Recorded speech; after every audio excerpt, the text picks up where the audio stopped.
안녕하세요. 모든 경기 종목을 다루고 있는 토서관입니다. 하루도 빠지지 않고 많은 경기들의 조합픽을 프리미엄 정보방에서 매일 공유하고 있습니다. 참여를 원하시는 분들은 영상 하단 댓글 보시면 오픈 채팅 링크 있으니 문의 주시길 바라며 구독과 좋아요 한 번씩 부탁드리겠습니다. 그럼 이번 경기 정보 시작하겠습니다. 도쿠시마 사간토스 축구와 관련하여서 도쿠시마 팀은 잔류를 위해서 가장 중요하였던 센다이 원정을 승리를 하고 난 다음에 잔류에 대한 꿈을 키워갔습니다. 도스팀은 최근에 두 경기에서 주춤을 하면서 3위에서 7위로 추락을 하였고 도쿠시마 팀은 종료를 하기 직전에 터지게 된 이시이 선수의 결승골로 강등권 싸움을 하였던 센다이 원정을 이겼습니다.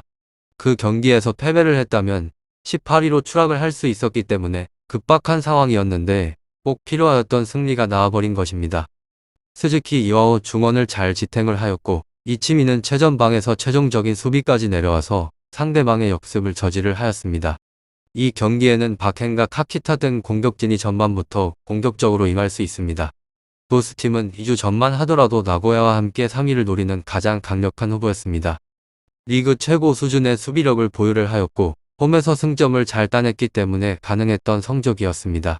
그렇지만 원정의 경기력이 떨어지고 최전방에서 해결이 안되며 주춤을 하고 있는 상황으로 리그가 7경기 정도 남은 상황에서 마지막으로 반등을 위해서 남은 일정에서는 공격적으로 나설 것으로 보입니다. 도쿠시마 사간토스에 있어서 코야마츠 시라사키, 야마시타 선수 상대 수비를 경기 내내 두드릴 것 같습니다.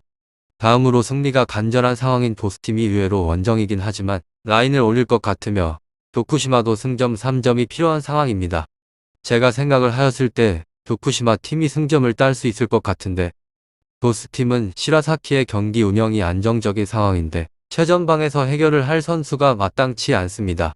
원정에서는 유독 도전하는 팀이기도 하는데 단 도스팀 역시나 다음 시즌 아챔 경쟁을 해야 하는 상황이기 때문에 패배를 피하기 위한 수비적인 움직임도 있을 것입니다. 도쿠시마가 박헨가의 침투를 앞세워서 골을 노릴 것 같은데 도시가 거칠게 대항을 하면서 승점 1점씩을 나눠 가질 것 같습니다. 다음으로 도쿠시마 보르티스 팀에 대해서 알아보도록 하겠습니다. 리그에서는 17위 페페페페승의 기록이며 직전의 라운드 센다이 전에서 1대0 승리를 따내게 되면서 리그 6연패에 대한 부진을 끊어냈습니다. 하지만 경기력 자체에 있어서 그렇게 좋은 곳이 아니고 상대방의 전력까지 감안을 해야 합니다. 이번 라운드 선전을 할 가능성은 낮다는 점을 참고를 해주셔야 할 것 같습니다. 또한 이 팀은 공격이 잘 터지지 않는 곳인데 지난 7번의 경기에서 이득점을 생산을 하고 나서 그쳤습니다. 도쿠시마 사간토스 축구에 있어서 현지의 언론들을 살펴보게 되면 박헨가 선수의 부진을 손꼽고 있으며 올 시즌의 여름 이적 시장에서 유니폼을 갈아입긴 하였지만 부상이 길어서 제대로 된 퍼포먼스를 찾는 데에 있어서 어려움을 겪습니다. 앞서서 이번의 경기에서도 기대치를 충족을 시키지 못하는 활약이 있기도 한데 문제는 이의 자원들도 신뢰도는 그렇게 높지 않다라는 점입니다. 빈공에 발목이 잡힐 수 있는 팀입니다. 또한 이곳은 수비의 불안도 존재를 하는 곳으로 4-4- 플랫으로 수비진과 미드필드진이 넓은 범위를 커버를 하기 위해서 노력을 하긴 하지만 경쟁력 저하로 이오려 공간을 열어주는 위기를 맞게 됩니다. 1실점에서 2실점 허용을 불가피한 곳으로 결장자에 대한 정보는 따로 있지 않습니다. 다음으로는 사간도시 팀인데 리그에서는 7위로 패승 승무패 지난번에 라운드 후오카전에서 0대3 대패를 당했으며 리그 이번의 경기에서 승리를 거두지 못하면서 하락세를 보입니다. 이번에 라운드 낙승을 기대를 할 수 없고 이 팀은 다득점 생산이 의문인 곳입니다. 두 경기 연속으로 무득점에 그친 곳으로 또한 원정의 분리까지 겹쳐버린 곳입니다. 올 시즌의 리그 홈 경기당 평균적으로 1.8득점을 올린 반면에 원정에서는 그 수치가 0.9로 떨어져 버리는 곳입니다.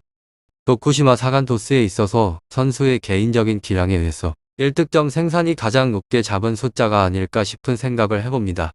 이 팀에 있어서 변수는 맞대결의 전적으로 지난 5차례의 맞대결에서 전승을 거둔 곳입니다. 14득점을 적중을 하는 동안에 실점은 단 한 골에 그친 곳으로 상대방의 밋밋한 공세를 적절하게 막아낸 바가 있습니다. 이번에 라운드 비슷한 수비의 기조가 이어지게 된다면 클린시트 달성에 있어서는 조금 더 가까운 곳이 아닐까 싶은 생각을 해보도록 하겠습니다. 결장자는 혼다 유자와 선수이니 이 점 참고해 주시면 좋을 듯 싶네요. 마지막으로 센다이 팀을 제압을 하면서 연패 부진에서 탈출을 하는데 성공한 도쿠시마 팀입니다. 그런데 여전히 전체적인 경기력에는 불안함은 남아있는 상황으로 홈이점을 안고 치르는 경기이긴 한데 수비 위주의 노림수에 보다 초점을 맞추는 운영을 할 것으로 보이는 곳입니다. 푸쿠오카 팀의 완패를 하면서 분위기를 살리는데 실패를 한 사간도스 팀의 부담감도 적지 않을 승부이며 수비 재정비에 초점을 맞추고 접근을 할 것으로 보이는 중 최근에 2번의 경기 연속으로 무득점 중인 공격 라인의 문제 해결도 필요합니다. 도쿠시마 사간도스 축구에 대해서 더 궁금하신 사항에 있어서는 문의를 해주시면 좋을 것 같습니다. 잘 알아보시고 만족스러운 결과 얻어보시면 좋을 것 같네요. 유익한 정보가 되셨다면 구독과 좋아요 한 번씩 부탁드립니다. 그리고 최종 조합과 정답지는 항상 프리미엄 정보방에서 항상 공유하고 있으니 참고해 주시고 이번 영상 마무리하겠습니다.